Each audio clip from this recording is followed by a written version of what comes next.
today I'm going to go ahead and do the front steering linkage bushing kit. These are some Moog bushings. So these guys in the washers come in the kit with the sleeve. I also got the Honda replacement nut, as I read that you want to replace those as they're distortion nuts.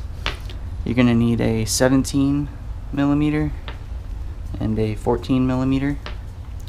There's two 14 millimeters back here, and then your single 17 millimeter here. Also got some anti-seize and a little bit of squeeze lube just to coat the bushings, make them slide in a little easier, and a wire brush to clean it up a little bit. Alright, let's get started.